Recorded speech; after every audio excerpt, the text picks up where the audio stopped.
14. What? Oh yeah, I Okay. know. So, hello and welcome everyone, and welcome to our newest episode of Meet the Streamer. I am your co-host, actually, Grumpy Reaper, together with my host, Burek. This is episode 14. We're back. It has been 2 weeks, way too long in my opinion. And we're back with brand new guests from the Borderlands community, streamers too. Awesome. And I'm gonna introduce them one by one. So here is BigBullsEye. Say hi, man. Hey everybody, how are you doing? Thank you for having me on here. I really appreciate it. Hello, chat. Hi, and our second guest today is DarkestDame. Hello, hi, nice to have you here. Hello, chat. How are you doing? Seeing some familiar faces. And we're gonna start with a question about streams, actually, because if some of you guys don't know, Mr. BigBullsEye got partnered yesterday. Congratulations to you. That's a great achievement. Hey. Thank you so much. We are very proud as the whole community to have another Borderlands streamer to be in the ranks of the partners. And Dame, yeah, we're waiting for you as well. Here's No hoping. pressure. Yeah, Yes, fingers pressure. crossed. So our first question will be, what or who inspired you to begin streaming? DarkestDame, please. Go on ahead. Okay. It's actually a combination of three people. When I first started into just watching streams about over 4 years ago, I started watching K6. I followed Jolts, and then I also followed Damn It to Hell. I enjoyed watching these guys so much, and they were always wonderful the way they played. But I noticed there was one aspect they were missing out on, and I decided, you know what? I want to just start streaming and playing to give other people that are just like me the opportunity to come out and play as well. And so my stream is different, but like that, they were my first people ever watched. They're the ones who I watched and got really interested in it. They're the ones who turned me on to this. And I knew that answer would be better than mine. Oh. It's one of those things you see people playing video games and getting paid for it, and I'm like super envious. So I was like, I want to do that, but I don't have the equipment. I don't have the camera. Buy the camera. Several months later, I don't have a mic. Get a mic. Eventually, I ended up getting all the pieces. I'm like, oh hell, now I have to do it. So I just started. Okay, and Right in there. while being in the subject of your beginnings, I will also ask you guys, what brought you to Borderlands? What was your first Borderlands game? How did you find out about it? Aim. So oddly enough, I decided to start streaming on 9/13/2019, which is the exact day that Borderlands 3 came out. It was serendipitous. So I was planning on streaming Darkest Dungeon, DarkestDame. Oh. But I was on Reddit and I saw that Borderlands 3 had just released, and I'm like, this is a sign or something, I don't know. So I just started playing Borderlands 3. I had played Borderlands 2 that previous summer for like the first time. I know, sacrilege, but I absolutely loved it and wanted to keep playing. So here we are. Mine goes way back. Mine was more peer pressure. Went to the release date of Borderlands 2, actually. Couple of guys that were working with me, they picked up Borderlands 2. We had been playing COD together, and they're like, oh, we have Borderlands 2 coming out. It's like, oh, yeah, we pre-ordered it, but it came out today. I was like, oh, so of course I took a break from work, ran down to GameStop, picked up Borderlands 2, went home, and the rest is history. I have been playing Borderlands 2 up until the release of Borderlands 3. And it's just continued. 7 years of commitment, amazing. That's like a lot. I think back- insane commitment stacks. That's like one shots. I think back to all that wasted time. I'm like, oh, what I could have done with other things. But that's okay. I'm happy with this. So I'm right where I want to be. Worth it, definitely worth it. It's not a waste of time if you had fun. Oh, always. Always. So I kind of want to like dig a little bit deeper into the past of our streamer guests here.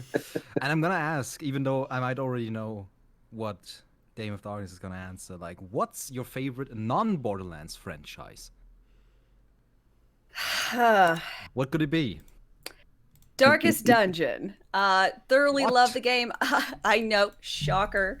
I love roguelikes and roguelites. I actually have an entire day of just Variety Day, which I usually stream those in. So I'm so pumped for Darkest Dungeon 2. I got the Kickstarter board game that they came out with. I am a huge fan of, and I'm just want more of it. Darkest Dungeon 2 is coming out soon, right? Oh, I mean, it's in guess. the works. It's in. It the is. It's soon, but like no release Yeah, date and no soon like real trademark. trailers and like Yeah. Yeah. If you like roguelites, what do you think about Hades? love it. Okay, Streamed it 2 weeks ago, I think. Absolutely love Hades. Fantastic game, beautiful art, amazing voice acting, beautiful story, the whole 9 yards. Love it. Yeah, can agree with that 100%. What about you, Big Bullseye? Hell yeah. Oh, I'm definitely going to be going a totally different direction than what anybody thinks. Before I even got into playing BL2, my favorite games, and still to this day, are the Roller Coaster Tycoon editions. Wow. I started out, like I said, yes, obviously I've got age on people. That's life, okay? I started out playing SimCity, the original SimCity, on my Nintendo 64. Actually, Super Nintendo. And then I started playing this game. It's called Theme Park. From a company called Bullfrog out of England. And then EA picked it up and they started making the Roller Coaster Tycoons, and it just kept going. I never even knew what a first-person shooter game was until I picked up Call of Duty. And that was just by mistake. And then, of course, I went right into Borderlands 2. Well, I actually enjoyed it because it introduced me to online playing. And I got hooked. I was like, oh, man, this is a danger for me. So, but then BL2 came out and it was just a different world altogether because I had so much fun with it. I could play it by myself. I like the fact of the loot and shoot. I mean, yeah, but yeah, that's kind of how it all evolved for me. But I still play Roller Coaster Tycoon. I like to play any of the building games like that. They're relaxing.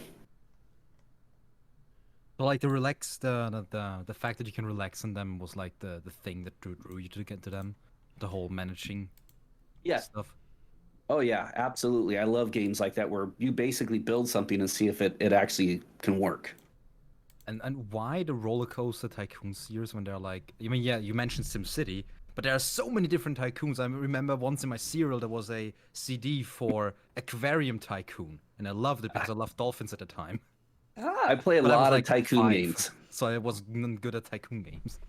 I love Tycoon games because it's all about that. But Roller Coaster Tycoon I love so much because you actually get to build your own roller coasters. Okay, there's another game that's out. It's called Hotel Tycoon. Oh my god, and it was amazing. There's another one coming out called it's another Hotel Tycoon game that's coming out because they keep taking them and they keep making them so involved. These games are just amazing because it takes a lot. We're not talking just, oh, put this here, put that there, whatever. We're talking managing your staff, managing your payroll, food orders. You're talking top to bottom, everything, and it requires a lot of thought. And I actually enjoy games like that because when you fail so bad. And when you win, there you go. Have you ever played Prison Architect? Yes, actually, I have it on my desktop. I can see the icon right now. I really like love that one. game. Yeah, it was a lot of fun too. Sometimes I think it moves a little too slow, but I still like it. Oh, that's actually quite a nice spin on the whole non-Borderlands franchise question, because I mean, like, who would have thought that, you know, Roller Coaster Tycoon? It's exotic. I love Jens. I mean, Well, also there's- Darkest Dungeon. We haven't had Darkest Dungeon yet. But we do have a roller coaster in Borderlands 3 as well. I guess you ride it at least once. I've ridden it many times. Matter of fact, I had to ride it a lot of times before I actually got through it. So yeah, I wasn't the greatest at shooting the little items as you're driving around. So it's like, yeah, my aim sucks. Oh man. But you know, let me dig a little deeper. Oh, please. I want to know next up, what was your first video game? Oh. I'm talking when you guys were like this. I'll let you go. I took the last one first. Oh no. Now we're about to hear like Pong. Oh no! Does this have to be a home video game, or can this be at the It can be any video the game. actual It can be a video card arcades? cabinet. It can be a cabinet. It can be Can the be a actual pinball video arcades that do machine. not exist anymore. Yeah. Okay. I also let pinball machines count. Okay. I hate pinball games. I'm sorry. I've never been a big fan, but no. My first home game was Space Invaders Hell yeah. on Atari 1600. Hell yeah. My first Game of the favorite, year. my first stand-up game was Pac-Man. Damn. And then, of course, Donkey Kong was sitting right next to him. And then the slushy machine was right next to that. So that was my afternoon. Damn. Sugar Rush, Donkey Kong, and Pac-Man must have been heaven on earth. Oh, There God, it you was go. great. I miss those so much. Man, you go all the way back. That's amazing. Guys, like I said, well, obviously I've got some years on me, obviously, but I love video games. I have played them for a very long time, and I enjoy them. For me, they're relaxing, so I have fun with them. And getting into streaming and being part of this community it's everything now. I could have never imagined this in a million years.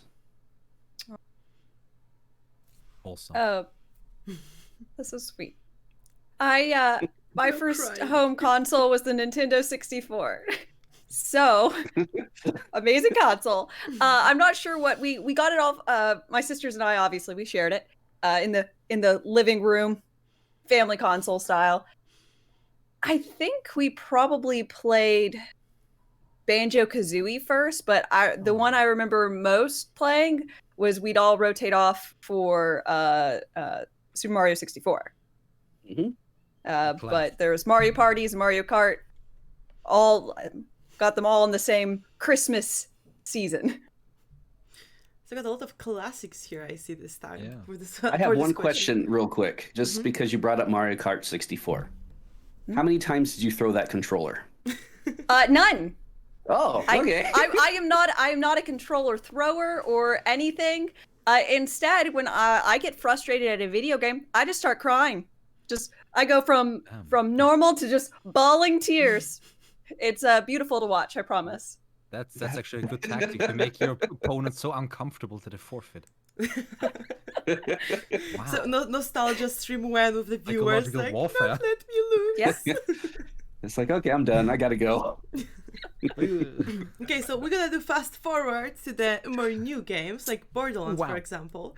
I'm gonna ask you something more Borderlands related, which is, what is your favorite build and why? Can be your build, can be built from someone else, but which one is your favorite and what do you like most about it? So black is my main. Love my Robo Boy. But I guess my favorite would be, I've got more or less like a flexible flak build. It goes into Lick the Wounds in green, and then all the way in red, all the way in blue. So I usually like to run fade away. I like melting things. I just want them to go from full to nil health in an instant. It feels good.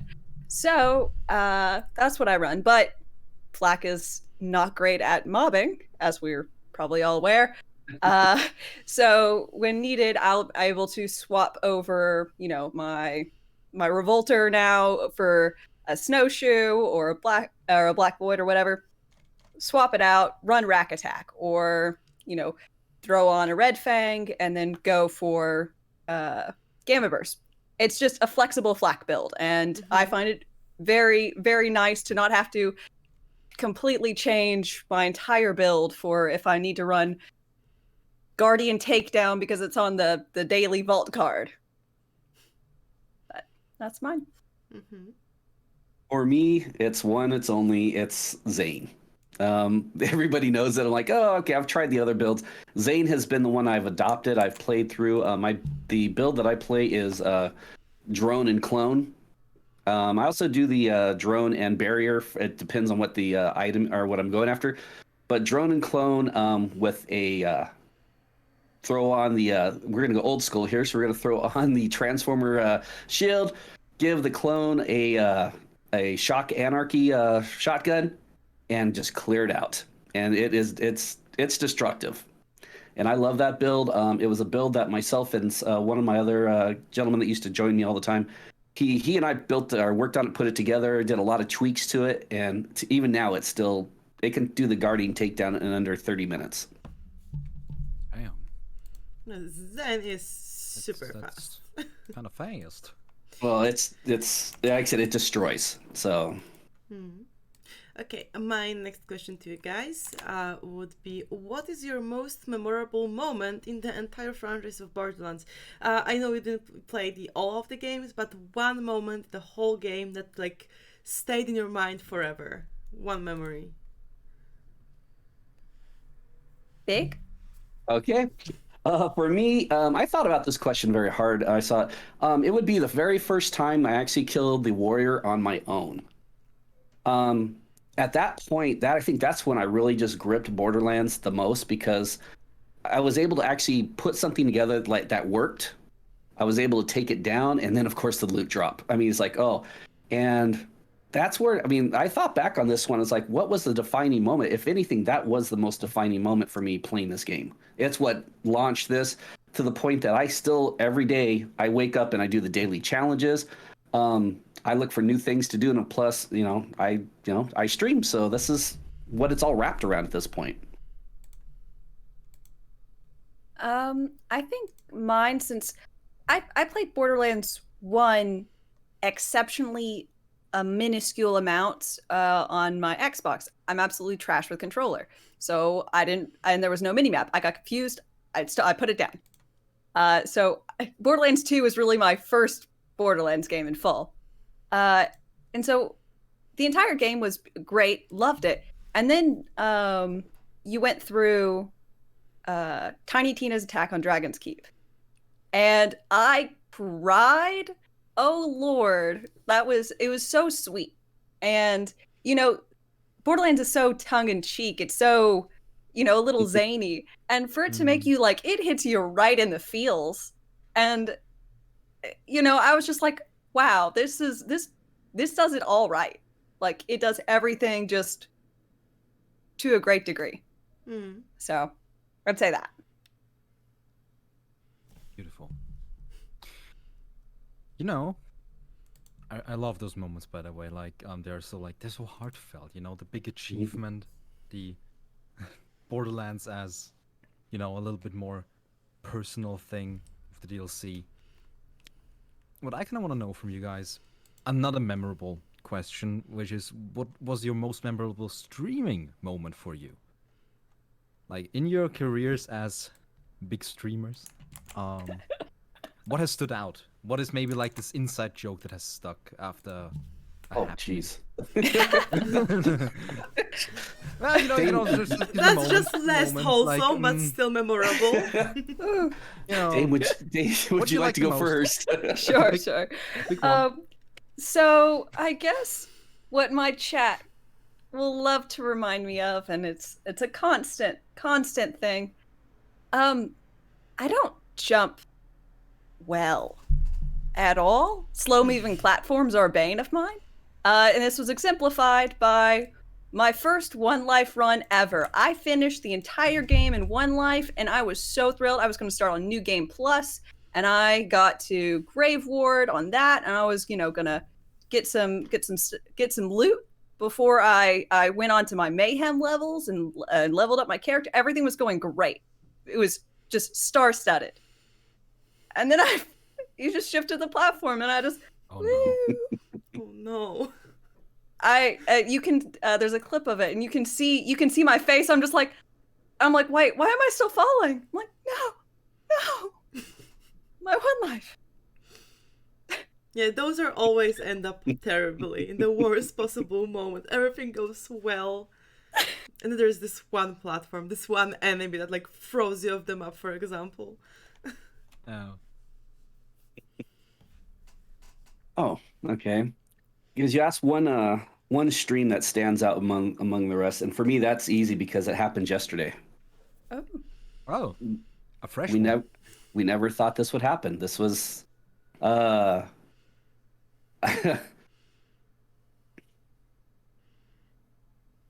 It was an amazing day yesterday because to find out after streaming for over 2 years and building my own community, I finally made partner.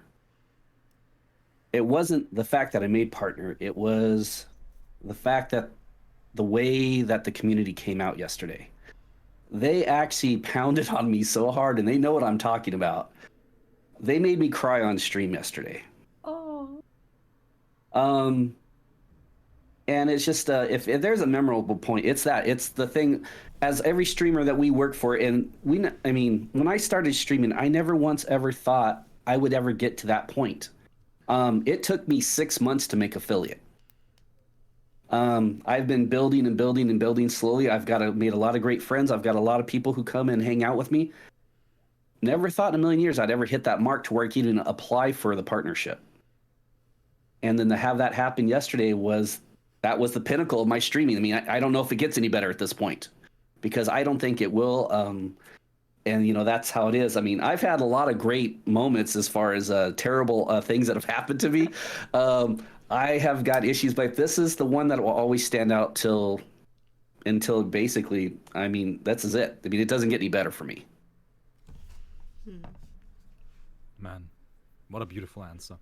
As for if it gets better or not, I don't think any of us here are partners, so we can tell you. We have no idea. But I guess we have experience in when our chat makes us cry with all the support. I guess any streamer had at least once. You're gonna cry at some point. Don't worry, we'll make you as well. I'm not trying. Your time will come. They beat on me yesterday until I did.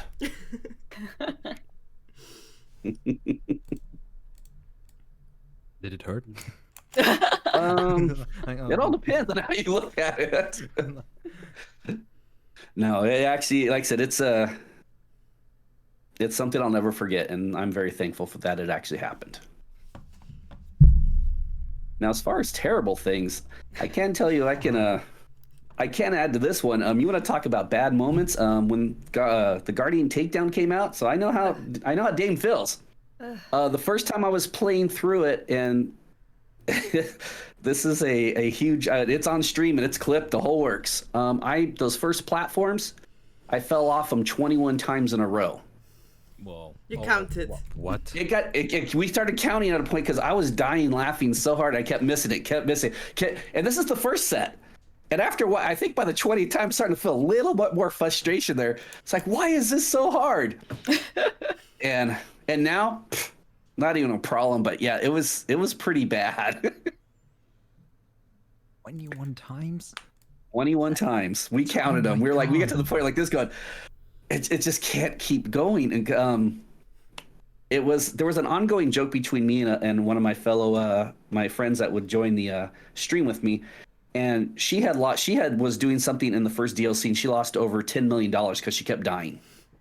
All of a sudden the joke came on. I was like, so how much money are you going to lose doing this? And I managed to top that by 3 times. Oh no. It was pretty bad. No way. Oh man, that sounds terrible. Like, hey, you have perseverance, and that is something that's really important. After about 5 falls, I just rage quit. I leave Guardian Takedown. I'm saying you're a dum-dum, and I'm not playing anymore. Yeah. No, I do those moments too, by the way. That one was more of I think I just couldn't stop laughing. So I was like, how much more abuse am I going to take here? And it was a lot. It's like it's one of those moments that you're like, oh wow, I can't even believe I lived through it. Yeah, I had this moment where I wanted to quit because I played different game and the chat was like, no, we have to finish it today. I want to finish them. No, continue.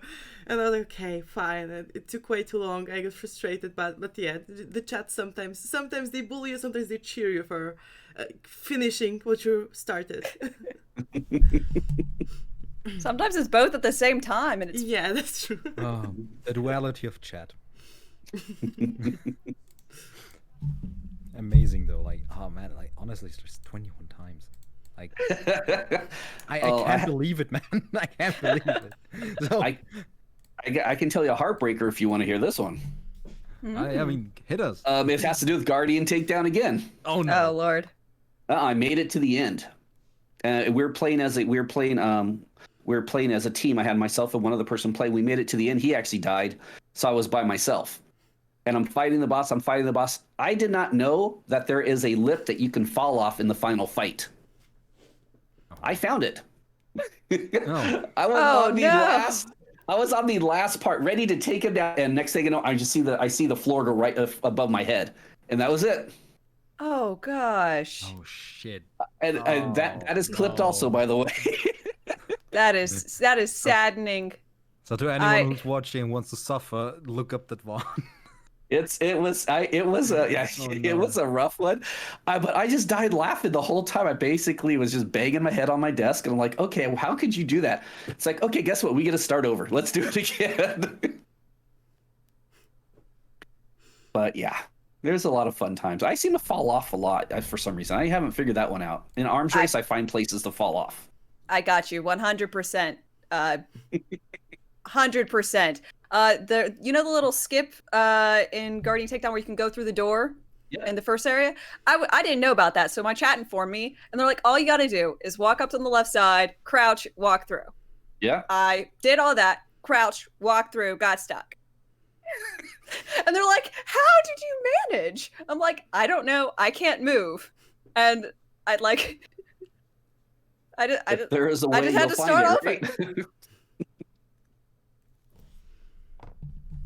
So I think what we can take away from this is that we all here have a very strained relationship with cliffs, platforms, and the likes. Yes.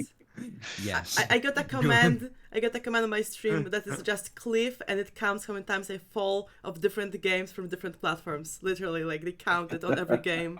So yeah, it happens to all of us, I think. Gotta move on. I want to go into the creative territory. Direction, whatever you want to call it. I want to know from you guys what the best gun in the entire series is, and you need to tell us how amazing it really is. But bad answers only. That question threw me for a loop. Oh yeah. It's a bad one. And I don't sure it says bad answers only. I'm like, okay, and I'm like thinking to myself, I'm like, so yeah. Because I have my ideas about the bad weapons. And Dame, what is your take on this one? I'm like, okay. So I've got this one. What's my best answer? Best weapon? I'm gonna sell it to you. Yeah. Bad answers only. Okay. I need a weapon. What's the best weapon? You know what? Have you ever thought killing things was just too impersonal? Yeah. You know, you're at the other end of the gun. You can't even see their face. That's where the monocle steps in. So, you know what? You get in there, you zoom in on their face, you can shoot them right between the head. You can shoot them right in the lips, give them a little bullet kiss. You know what? That is truly how you show your appreciation to your enemies. You know, look them dead in the eye and then shoot them in the eye with the monocle. Almost Jacobs, it just takes one shot. Whatever. Okay, so I'm gonna hang to that actually. If we go with this, I think BigBullsEye hasn't answered yet, right? Sorry, continue. He hasn't given us his gun yet. Well, now that I understand what the question was like interesting, because see, the thing for me is, and I can guarantee you, my chat knows this one, because if you've played with me, you know that I love this gun to death, and that would be the Hellwalker. And it goes along the lines of this. Basically, I'm not looking you in the eye. I'm looking you at your head and watching it explode as I shoot you. There is no better feeling than to run up to a bad guy, jump through the air, jump on him, and just shoot him in the head. And basically watch him just splat. Yeah, sick as it may sound. That is my guilty pleasure in this game. When you just one-shot someone, when it makes it like meaty explosion sound. It's just that's my guilty pleasure. I just love that I can do that with that weapon. So I got short versus a long distance, I see, when it comes to guns for both of you. But when we are about the subject of promoting the guns and manufacturers, let's turn the sides here for a moment. So your favorite Borderlands weapon manufacturer just sponsored you. So what would their paid promotion speech for your content, for your streams, for what you do sound like? Man, this one was like trickier. Bull, you want to go first? Oh, sure. Why not? For me, of course, it's going to be Jacob's. And, we're talking about, what would their, make sure I read this right. What does promotion speech sound on your content sound like? Be Jacob's. Just blow them the F away. That's my content. That is my ad. Oh yeah, simple, effective. Simple and effective. But then you remember, you have that commercial where the guy's head's just exploding as you shoot it. I mean, it's got to be there. Oh, with the visuals, Slow-mo. okay. So my favorite manufacturer is probably Dahl. Dahl guns just feel good to shoot. Whether it does damage or doesn't, you'll enjoy the experience of pulling the trigger on a Dahl. Whether they die or not, doesn't matter. It's about the journey, not the destination, And the friends you make along the way as well. Yes. What about like, do we mean the journey from the finger to the trigger press, or like the journey from the bullet to the head? all of the above. Because you got something like the Torrent, which is a beautiful murder machine. Then you got something like the Nighthawken. Less than a beautiful murder machine, which I do love that gun. But all of them feel great to shoot. Like it's a good feeling gun. Or the hail in BL3 at least. The hail in BL3, like, I love it. Ever since the buffs, just aim down, it arcs into the head. That's pretty much it. Yeah. That's pretty much it. I'm trash at it. I can't aim it. It's an Just can't. acquired taste. Yes, it is. Okay, my other question is, we guys know that you love this game. I mean, we wouldn't be here if you didn't. But if you could praise one thing that Borderlands 3 did right, one thing that you think is making it so exceptional among all the other similar loot and shooting games, what would it be? What's the one thing that they did right? It's difficult to go with just one, but I would say that Borderlands 3, what it does probably, top of the line, top class, whatever, for shooters and even just the Borderlands, and within its own Borderlands franchises in a whole, is that I feel like there's a wide range of builds that you can go. I feel like almost every single character has a huge swath. I love the fact that you have so many different building trees.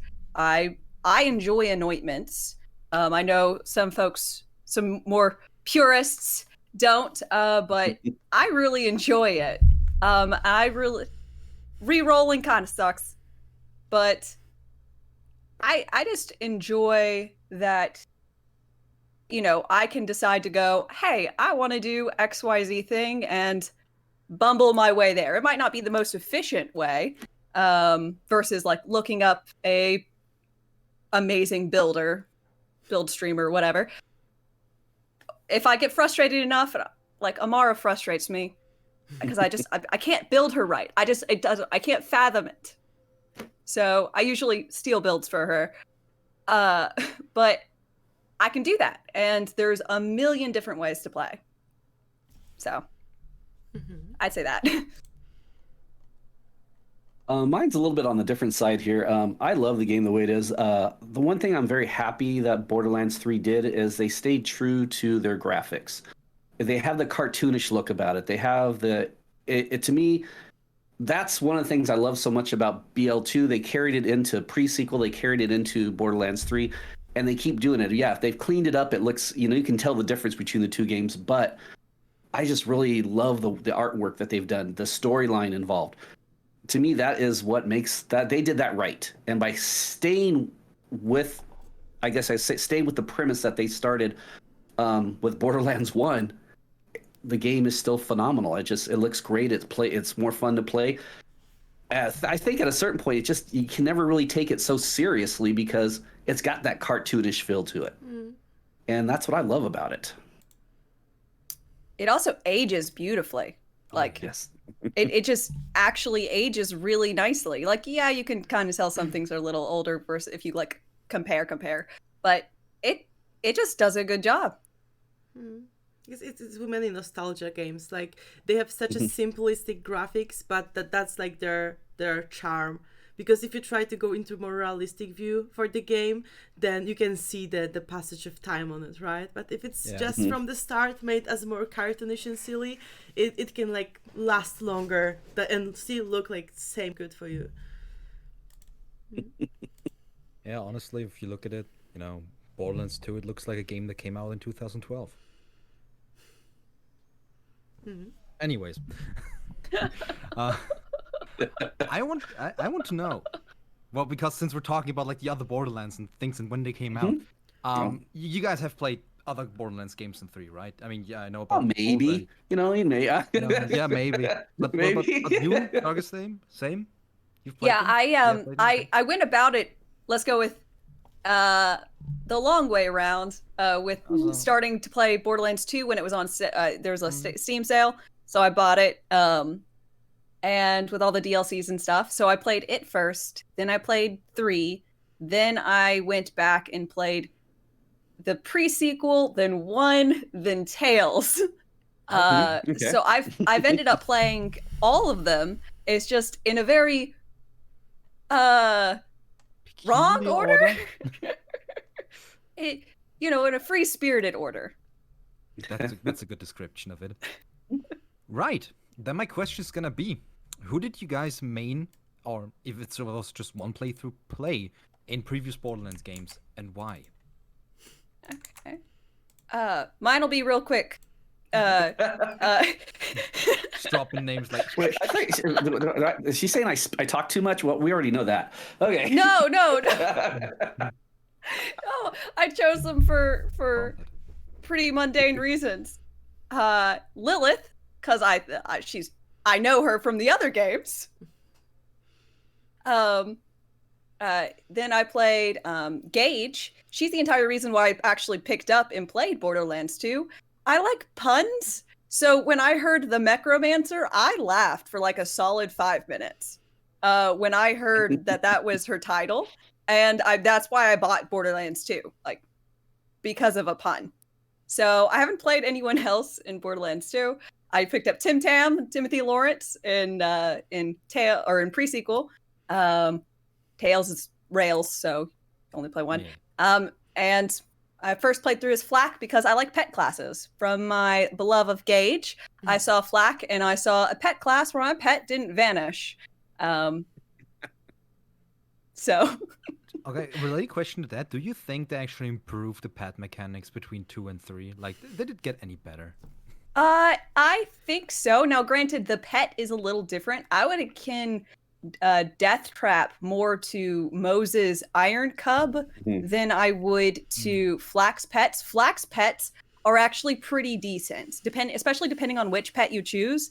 Like the actual Skag is like pretty decent if you need it to go like out and be in more melee force. That's what I use for Gamma Burst. But Cub, it's got some issues, which is I felt very kind of similar to how Death Trap worked. He had some issues. At least we can exploit them. These issues. Just make it kill itself and then unload. Some for the road. All right. Well, you're gonna see a pattern real quick. All right, we're just gonna go 1, 2. We're gonna go 1, 2 pre-sequel and 3, and you guys you can see the pattern real fast. Roland, Axton, Doppelganger, Zane. Because I started with BL2 and it was Axton. Axton I liked because he had the turret. I've played all the characters. I always find myself going back to the ones that have like the turrets or the extra partners, because Roland had a turret, Axton had a turret. You go into pre-sequel, I love playing the Doppelganger because it was just wrecked. And now you've got the Doppelganger who's got his extra clones with him. Now I'm playing Zane that has his own clone.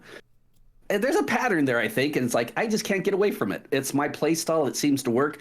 Plus, all of those characters just seem to do so much damage. except for the final fight with Borderlands 2, unfortunately. But Axton was not the best for the final fights, but he definitely did a lot of damage through the gameplay. The final fights, yeah, couldn't pull it off.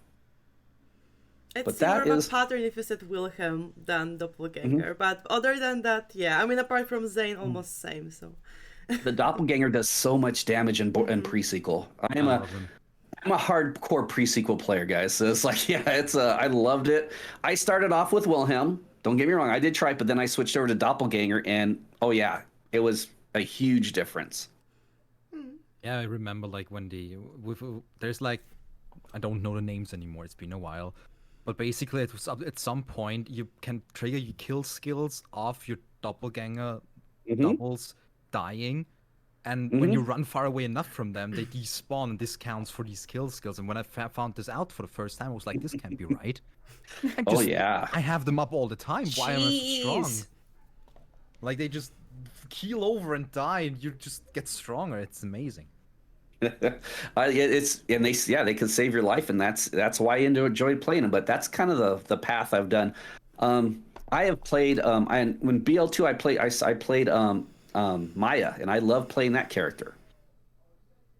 Pre-sequel, I've done actually in every game I've done all the characters, and those are my favorites. Those are the ones I found that really worked for my playstyle.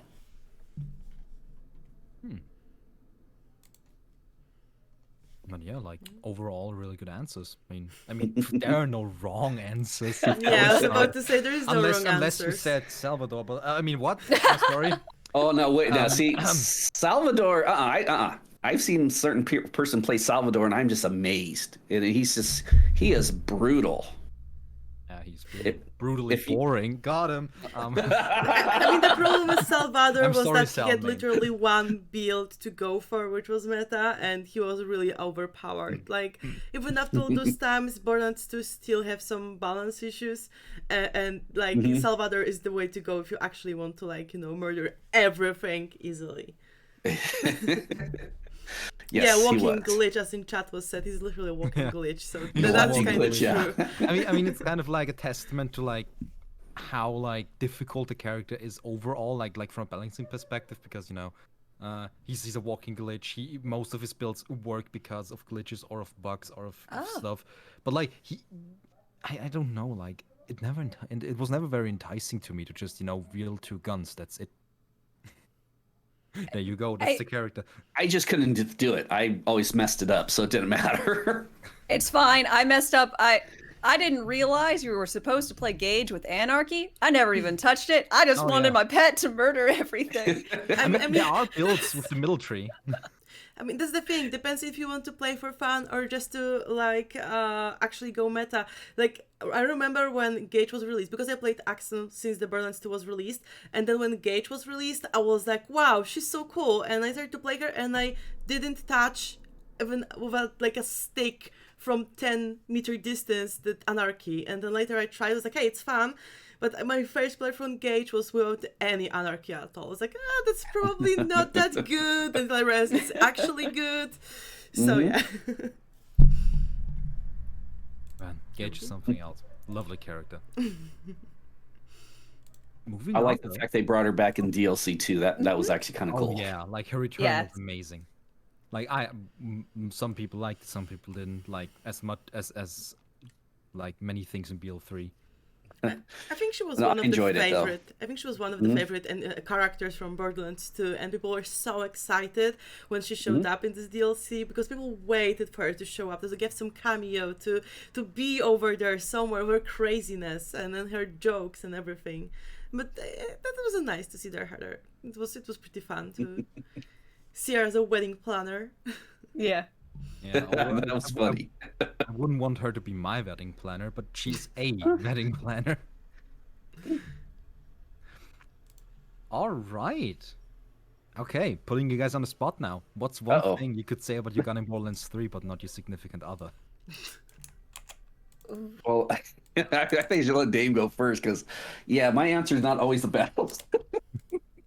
There are no bad answers, again. On this one? Actually, this so something I'd say about my Borderlands gun, but I wouldn't say about my significant other. let's go with I prefer the one pump chump. Ah. I will Silence. wait. Yeah, while he stops crying over there and come up with the answer.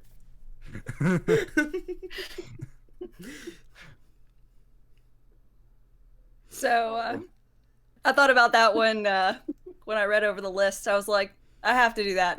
It's Hell yeah. perfect. Hell yeah. This is going into my list of the best answers to this question yet. Yeah, don't Top worry. three. Top three. No matter Unless what you Uber say- comes out with the banger. It will never be worse than, hey, they wanted my baby maker, so you're clear to go with anything else, really. Yeah. Or I found this one in the trash. Go ahead. Oh well, I make jokes all the time on my stream, and that's the thing. That's what makes me laugh because, yeah, I'm well, obviously I'm single, so that's the thing. So chat or my chat always we make the jokes. It's like, yeah, well, and I thought about this when I read that question. It's like, what's the one thing? All right, how was it? How did the question read again? I'm sorry, I was trying to find it here, and I'm like, but basically, it's like, what my gun wouldn't say that my ex would. Say, well, at least my gun would never leave me. How's that sound? The crit would beg to differ. Hey, I can pick the crit back up though. It doesn't run that far. But And I mean, most Okay. healer weapons you throw, they can walk away. and there it goes. It's in chat already. Short stick, one pump partner. There we go. So this is what I told you guys it would happen sooner or later. No, Okay. I try to think of stuff that it was like this. Go, okay, what would my ex say? And I make jokes constantly in my stream like this. It's like the chat just laughs and they go, "What's?" I go, "Nah." It's always that's why there's a certain gun I will not refer to its name because I don't care for the name. But we just have fun like this all the time. We make jokes constantly, and I think that's where this joke, the short stick one pump chump, came from. Because I make jokes like this all the time. There's too many guns with provocative names per se that can. Oh yeah. With right whole Torg prefix lineup. are horrible. Are really Oh, horrible. gosh. Yes. I mean, there's the Girth Blaster Elite, okay? You know how many Enough said. how many weird prefixes I've seen on the freeway that I'm not even gonna quote here because we're not 18 plus stream. So I'm gonna just leave it here for your imagination. There are And- a lot.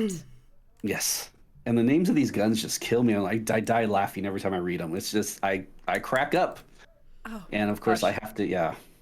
And you have to kind of approve things you normally wouldn't approve for your chat to say, because it's a Borderlands gun. Hmm. Yeah. What are you gonna do? Okay, I'm gonna ask you guys about something that is often a subject of discussion among the Borderlands 3 players, which is story, because the story have same amount of fans who love it and hate it.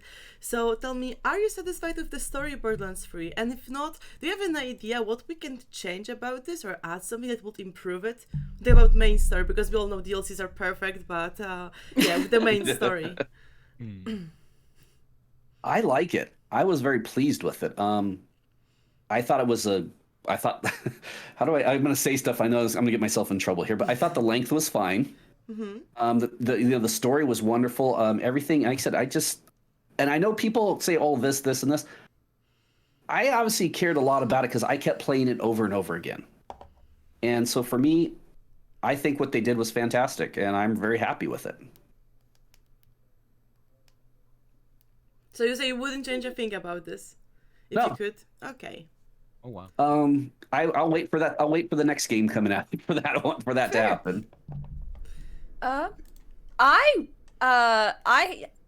This is something that we've talked about in my channel before, is that there's a little twist missing to this. I felt like if I was going to change the story and more or less keep everything the same, but like change something, which I would prefer, when Troy fight happens.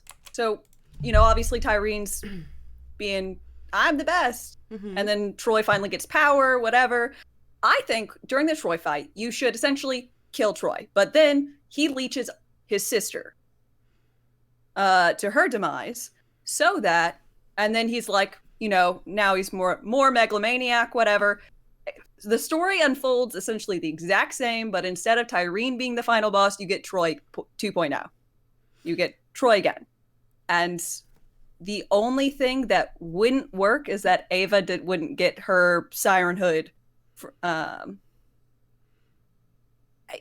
I feel like that would have been a better, more punchy thing. I just feel like, I don't know. I just feel like that would have been better.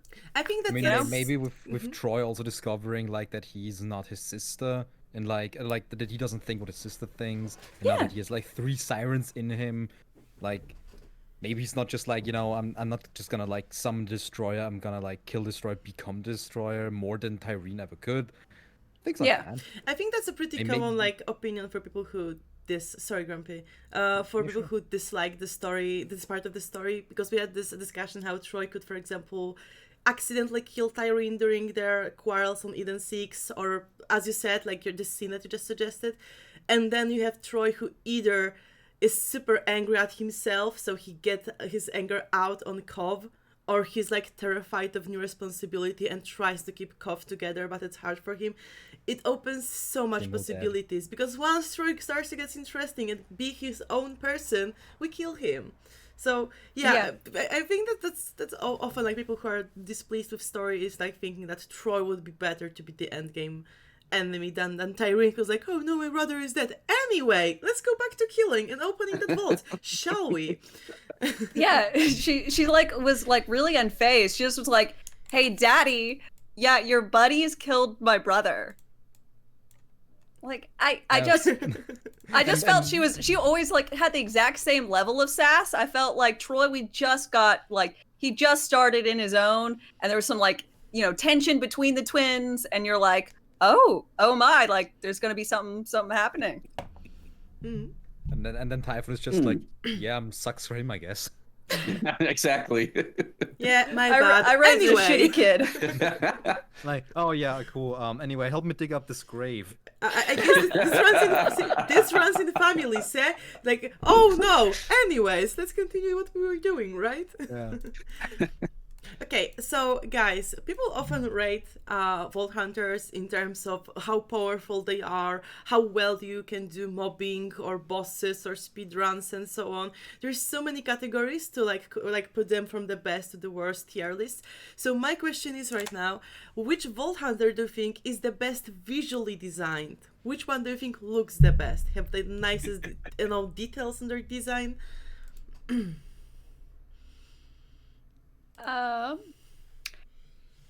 So nicest details in the design. Let's go with, as I haven't really looked at all the characters very much for most of the other Borderlands, so I'm gonna stick with 3 because it's the game I played the most, and I played actually all the characters, so that helps.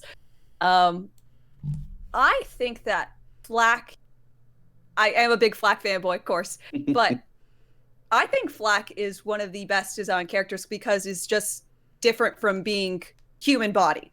And especially with his Grand Archivist skin, or body change, I think he's shows a really wide range of actual visuals. And you get the pets, which also wide range of visuals. You actually get, each pet has 3 different forms, which is again really awesome. I think he's got just a really awesome wide range of looks that you can do. Mm-hmm. Also, Rax. Rax up my sleeve. And I didn't say this, I'd be in so much trouble. Yeah, for me, of course, I'm a Zane player, so I thought about this really hard. I mean, you're right, Flax is amazing the way they've drawn him, but for me, it's always going to be Zane. I like the different looks he has about him. And the fact that, we've got the 3 selections, and which this came up the last time we talked about this, but because I can go from playing regular Zane to playing stripper Zane. Oh, I love it. Yeah. And so basically right now I've got stripper Zane going on my arms race. Yep. He's got his cowboy hat on, he's got those abs on him. Like, geez, just throw the dollars at me. Let's go. But that's pretty much, to me, Zane has always been the main character, and the fact that they make so many changes for him has always been great. Yeah, he doesn't have the pets, which probably might be a good thing since now he's working the pole. But it's just for me, I just everything about him. Like he was not my original my player when I started. I actually started with Mose, and then I went to Zane, and it's just everything about him is just.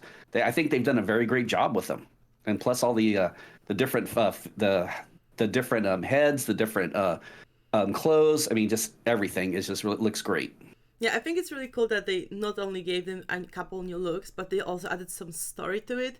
So it kind of makes sense why they look like this, and like what would happen to them if the story was run different way for them, right? So either the way they wanted to, or either they like change sides. And I think it's cool to like see elements in their outfits that like represent what path in their life they chose.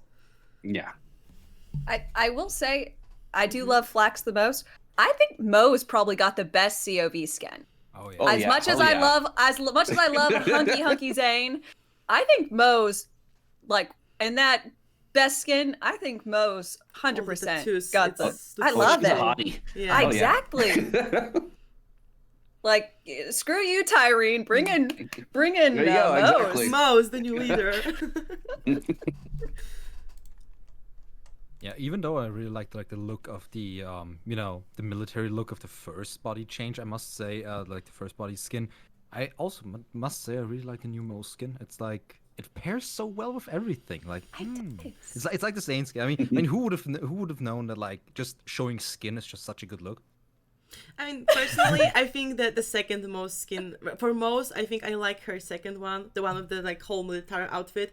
I really like officer outfits personally in general in games. So I saw her and was like, okay, she looks so badass, like this commander. She would be a great leader, for example, for Sanctuary after the game. So like if there was a next game, I can see her on the bridge, like leading this ship to the finding new vaults and like commanding all that. I think that would also work for her. Let's be real, the best best skin that we have in the game right now is the the Bionicle flag. flag. He looks like a bootleg Bionicle. Yes, I agree. Yeah, the bootleg Bionicle. Oh, the different some of the heads look great on him. Some of them you're just like, are you a bobblehead? Like it's just like really doesn't proportion well. If you play most of Flag, did you ever try to do dance emoji on Flag when you have Grand Archivist skin? No, I didn't. Dude, it looks so hilarious because it's like okay, that's what I'm doing first thing tomorrow. It looks like dancing skeleton. It looks so silly and so hilarious. I remember doing that and I had to stop streaming because I just started to choke on laugh when I saw that. And I played with a friend who also plays Flag, so we both like started to dance. It looks terrifying and funny at the same time. You should do it. Now I have something to go try. Wait, let me make my notes here and we'll have to go check this out. It's content. All right, yeah. Get that on the stream. Let's go, everybody. Okay. Kind of sad that like Amara gets no love here, but I mean, kind of unremarkable as well. I mean, her new outfit would be great if not for this sack of potatoes that they put on her. If they let her like, I made a Photoshop once where I like took off her shirt and just let her have a belly naked under this huge armor. It would look so much better. But this she have like a bag which looks like not good for her. That's they just did her all wrong. Her first skin looks more like a COV skin, and this COV skin looks like a zombie apocalypse occurred, and she raided like the high school like locker room thing, so she could get like a little chest plate and like trying to. I don't know. They did her wrong. Rugby jacket. Yeah, a rugby jacket. She made like a pistol out of a nail gun and. They have not treated her right at all during this game. No, she's the last one on my list, and it's like I wish they would have done more with her. I know. Even though she's like so interesting, but maybe like my conspiracy theory is that they did that so that people would finally get off the siren train, even though they add them in like every game, and this is like kind of the point of the series. I was about to say that's. How do we make sirens less attractive to people? We've gotten multiple golden geese. How about we just have a regular goose? I mean, I like how they made Amara different from Sirens. She's not like super slim, thin, like personally that she doesn't look like you can like blow on her and she'll just fall on the ground. And she's like strong character, and I really like this change for Sirens. It shows that any woman can be a Siren, like even the more like shown as a stronger one. But I feel like she didn't get enough love when it comes to skills, the new visuals. Like No, they didn't. Could have been better. The basis of her was great, but they failed on the execution. Mm-hmm. If that was blow up, yeah. though. Oh, so me too. I'd like to see them make a change on that one. All right. So, since Borderlands 3 came out, Borderlands 3 introduced like a slew of new planets. Like suddenly we're not only on Pandora anymore, but there's like more planets to go to, more worlds to explore. There's like Krieg's Mind even. Mm-hmm. So my question is, what's your guys' favorite Borderlands 3 planet? You can also say Pandora if you like very basic, but Well, and that, more, for me, more power to you. For me, we already know that. For me, it is Pandora. Oh, Yeah, okay. I mean, Well, it's just because I thought about this, and I know it's like, okay, you've got all these other ones, but Pandora is where most of the action happens. I mean, you leave Pandora, you come back. The final fight is on Pandora. I mean, it's just the new boss fights on Pandora. And so, I mean, it's like, okay, you got to go to these other planets. You got to go kind of basically, you're going to go planet hopping, but no matter what, you're coming back to Pandora. And I thought about that. I thought about that long and hard. I'm like, it's like, but yeah, for me, that's where it's all at. There's a lot of action there. I went with what's really pretty. Which I think Athena's is a gorgeous planet, but I think I don't actually remember Cartel's planet. What is it called again? I couldn't remember. Wherever Cartel event occurs, gorgeous, love it. So I would say wherever Cartel is, and then Athena's are mine, just because I like the pretty scenery. I think as far as we know, like the Cartel is on its own like little asteroid, because not only like you can travel there extra, but usually when you raid it, like when you went through all the hassle to get to it, you would take a portal through Maurice to get there, and it was just like this just little rock with the mansion on it. I mean, and location of ultraviolet is not that clear because it seems like it could be on Pandora, but at the same time you don't see the moon anywhere above it, so it shows that it's probably not Pandora either. I mean, and it has a place on the star map. Where? Yes. It has a place on the star map somewhere in separate from all the others. Yeah, but they mentioned the asteroid that's plausible, and it also fits the 80s vibe over there perfectly well, right? Yeah, I can see that happening. Okay, I got one more creative question for you guys. So, if you could have your own manufacturing company, totally new one, we present Borderlands 4, there's BigBullsEye, Mercenaries, and DarkestDame. What would be the unique gimmick of your guns or your gear? Okay. So I was thinking about this one, and I know what I would like in like the DarkestDame gun. It's a bit TDR-esque, but I would like for when you're done shooting it, it doesn't particularly matter what style is, but probably a shotgun. I like high damage numbers, so you could either have a normal shotgun or like one of those, like the boom sickle, not a shotgun. Totally a shotgun. That style, you throw it, it ends up being a singularity, so it pulls in. So I think that would be really cool to have. When you empty your clip, you throw it, and it becomes a little singularity and pulls in. It might deal damage, it might not, but I thought that would be a neat way to do some disruption and bring enemies all in one clump, so you can then, probably with a shotgun, shoot them all in a clump. Sounds nice. So, why would you aim if you can like bring all your enemies together and then shoot them, huh? Exactly, sufficiency, you know. Yeah, sounds nice. And for you? For me, it's damage. That's pretty much what I look for. So what I was thinking is have guns that basically are registered specifically to the Vault Hunter. So if he drops one of his weapons or if he throws it at somebody, kind of like a TDR, but not quite. If somebody decides to pick up that weapon and try to shoot him with it, it blows off their heads. Basically just explodes, bam, they're gone. And or even you can have a little trigger that you run around with and, kind of like a grenade, but just max damage. That's what I want. Something that's a surprise, something that would just catch them off guard. I just like the idea of, and I saw too many movies lately, and this one is like, when they hold it in their hands, it doesn't register for them and it explodes. Mm-hmm. It's like, yeah, just something along that line. So like a biological signal on the gun. So it's like assigned Exactly. to you and no one else can use it. Oh, that sounds nice. Mm-hmm. Yeah, considering what's happening on Pandora, that would be a good thing for a gun, so you never actually lose it from the hands of any psycho that shows up.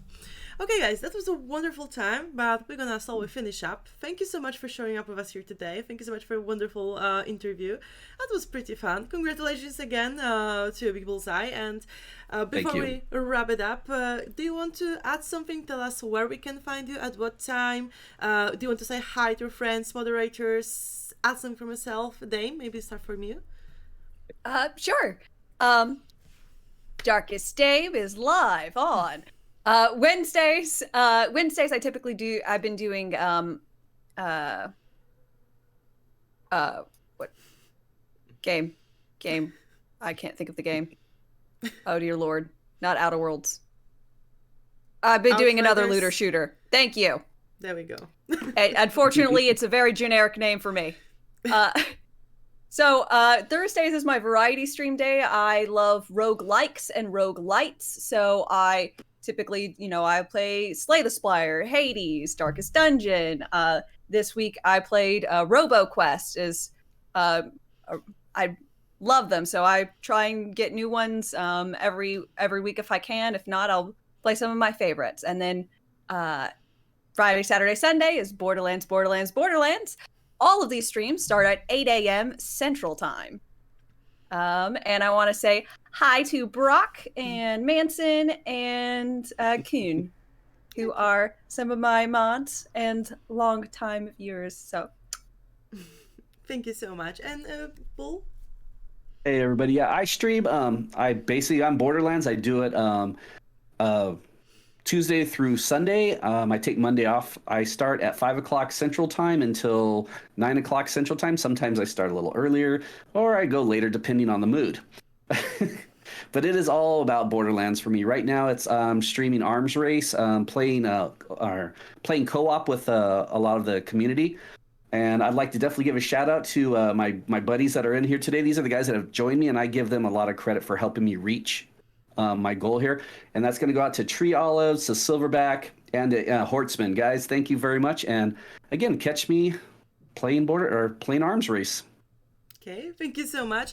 For those who missed the episode or tuned in halfway through, we're gonna shortly upload the video on our YouTube channel, so you're definitely gonna find it there.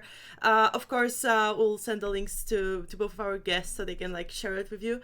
And thank you so much for tonight. Thank you to all who joined us here as viewers.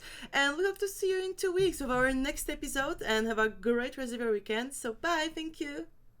Bye.